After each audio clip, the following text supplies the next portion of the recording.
Hello আমার sweet cute বন্ধুরা, কেমন আছো তোমরা? নিশ্চয় আমার গল্প শুনে শুনে খুব সুখ নিচ্ছ আর আনন্দে আছো, তাই না? তোমাদের আনন্দ দিতেই তো আমি নিয়মিত তোমাদের জন্য নতুন নতুন গল্প নিয়ে হাজির হয়ে যাই। তো চলো, তোমরা যারা এখনো আমার চ্যানেলটি সাবস্ক্রাইব করনি তারা প্লিজ প্লিজ প্লিজ আমার চ্যানেলটি সাবস্ক্রাইব করে দাও। চলো তাহলে দেরি না করে ভিডিওটি জলদি জলদি করে লাইক করো আর চ্যানেলটি সাবস্ক্রাইব করে দাও। ধন্যবাদ। পরদিন সকাল সকাল অফিসে পৌঁছালাম, কারণ ও যেন লেট করে এসে বলতে না পারে তাড়াতাড়ি এসেছে। একটা জিনিস আমি আজও বুঝতে পারলাম না, আমার কর্মচারীরা আমাকে দেখলে ভয়ে চুপসে যায় কেন? কেনই বা আমায় দেখে তাড়াতাড়ি যার যার মতো কাজ করা শুরু করে? যাকগে, যে কথা বলছিলাম, সকাল 10টা বেজে 2 মিনিট মেয়েটি মানে আমার পিএ অফিসে ঢুকে ওর চেম্বারের দিকে যেতে গিয়ে ও মাঝ রাস্তায় দাঁড়িয়ে পড়ল, কারণ আমি তখন ওর চেম্বারে বসেছিলাম। ওকে দেখে বসা থেকে উঠে দাঁড়ালাম।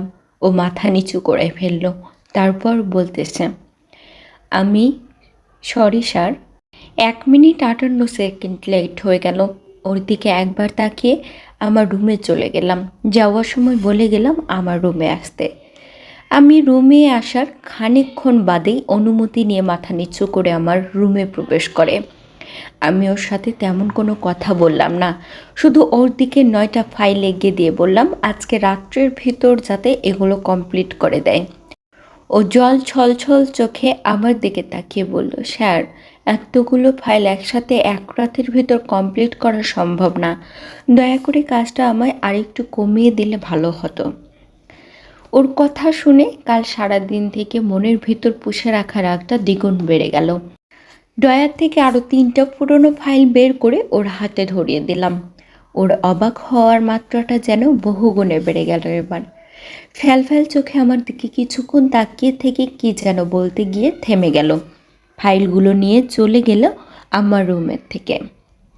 সেদিন লাঞ্চের সময় সবাই যখন লাঞ্চ করতে ব্যস্ত, মায়া তখন ফাইল নিয়ে ব্যস্ত। এই শীতের মধ্যেও মেয়েটি ঘামছে। খুব হাসি পেল আমার, বেচারি। হঠাৎ মায়া আমার রুমের দিকে তাকালো। আমি দরজার কাছ থেকে পর্দার আড়ালে সরে যাই। মেয়েটির ডায়েরি। সে রাতে ভালোভাবে ঘুমাতে পারিনি। একে তো সারাদিন পরীক্ষা আর জার্নির ভিতর গেছে, তার উপর রাতে কিচ্ছু না খেয়ে ঘুমানোর কারণে শরীরটা একটু দুর্বল হয়ে যায়। পরদিন সকালে ঘুম থেকে উঠে মরিচ ভর্তা দিয়ে কয়েকটা পান্তা ভাত খেয়ে নিলাম। এটা রোজকার খাবার। মামি, মামাতো ভাই বোনেরা খাবার পর যে উদ্দিষ্ট থাকে সেটাই খেয়ে নিই। কোনো কোনো সময় সেটাও জোটে না কপালে। ওহ, যে কথা বলছিলাম, ভোরে রান্না করে বাড়ির যাবতীয় কাজ করে গুছিয়ে রেখে অফিসের উদ্দেশ্যে রওনা দেয়। অফিসে যেতে যাতে লেট না হয় সেজন্য অন্য দিনের চেয়ে আধ ঘন্টা আগে বেরিয়ে পড়লাম বাসা থেকে।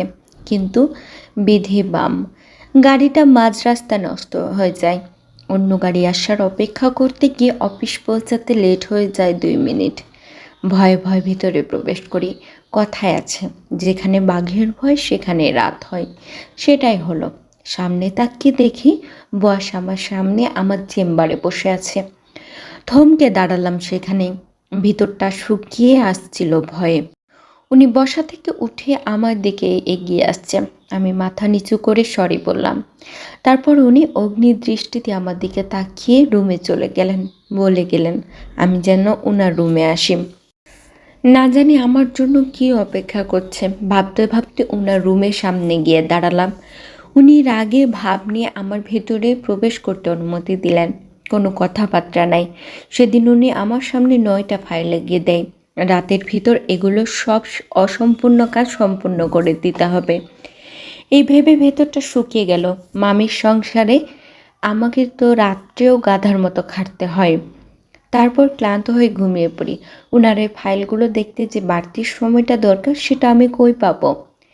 এসব ভেবে কান্না চলে আসছিল। তাই আমি ফাইলের কাজের ব্যাপারে অপারগতা প্রকাশ করলে উনি আরও হাতে 3টা ফাইল ধরিয়ে দিলেন। আমি যেন এতক্ষণে সপ্ত আকাশে ছিলাম, এখন হঠাৎ করে সেখান থেকে মাটিতে পড়ে গেলাম। উনাকে আর কিছু বলার সাহস পেলাম না। চলে গেলাম ওনার রুম থেকে। সিদ্ধান্ত নিলাম অফিসে কাজের ফাঁকে ফাঁকে ফাইলগুলো একটু একটু করে দেখে নিব। লাঞ্চের সময় সেদিন আর বাইরে যাইনি খেতে, কি দরকার আছে সময় নষ্ট করার, তার চেয়ে বরং লাঞ্চের সময়টা কাজে লাগাবো। হঠাৎই মনে হলো সামনে থেকে কিছু একটা সরে গেল। সারের রুমের দিকে তাকালাম, না কেউ নেই। এবার ছেলেটির ডায়েরি। দেখতে দেখতে 3টা বছর চলে গেল।